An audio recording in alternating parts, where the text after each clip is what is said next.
Thomas and Percy enjoy working in the docks. They like the sea air and the sound of the gulls. But one day, the friends were feeling hot and bothered. A crane was causing trouble. His name is Cranky, and this was his first day at the docks. "You're useless little bugs," he called from above.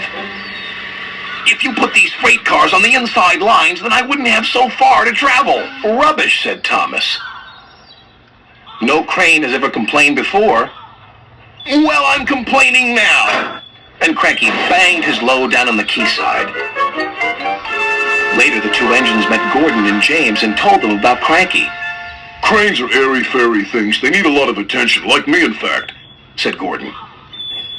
"You should see the situation from Cranky's point of view," said James. "He's high up in the air, coping with wind, rain, and baking sun. Then he looks down and sees you two little engines being annoying. No wonder he calls you bugs." When Cranky heard that the big engines agreed with him, he grew bossier still.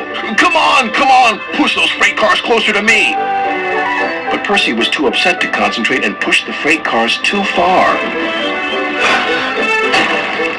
Poor Percy. Then Cranky played a trick on Thomas. "Push your freight cars onto the outside line. It's easier for me to load up." So Thomas did.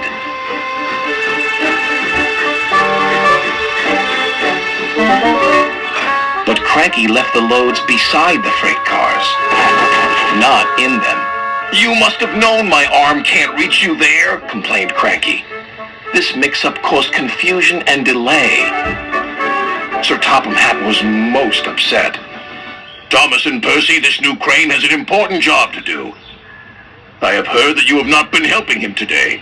You will go to your sheds and consider how you will improve yourselves tomorrow." Now Thomas and Percy were upset too.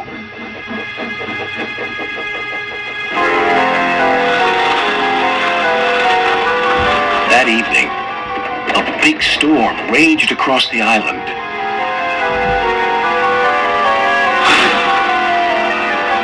Cranky and the engines were trapped at the docks. "We're sure to be safe in this shed," said Duck. But he was wrong. The engines had no idea they were about to be put in great danger by an old tramp steamer.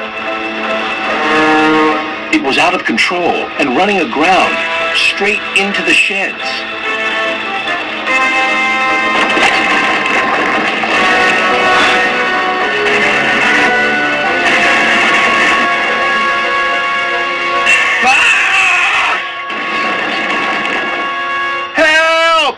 Called the engines from inside the shed. "I can't!" called Cranky. When the storm was over, Sir Topham Hatt rushed to the scene of destruction. "Thomas and Percy will help you," he called to Cranky. "And then you can help the engines." "Oh, please hurry," cried Cranky, "and tell them I'm sorry I was rude to them." "So it was you," murmured Sir Topham Hatt. "I owe those engines an apology." Thomas and Percy soon came to the rescue. And it wasn't too long before Cranky was upright again and clearing the wreckage. At last, all the engines were free. "Oh, thank you," said Gordon. "What would I have done without you?" "Well, I had to be rescued before I could help you. But I never thought it would be by a couple of Cranky was about to say bugs, but he quickly corrected himself. Small engines, thank you. I'll never be rude again. However, you two mites are in my way, so move over." "Ha," said Percy. "He's back to bugging us." "Don't move! You're still attached to Cranky." But it was too late. Cranky still looks down on the two little engines. But ever since that stormy night, he never calls them bugs or mites, because he knows they might bite back.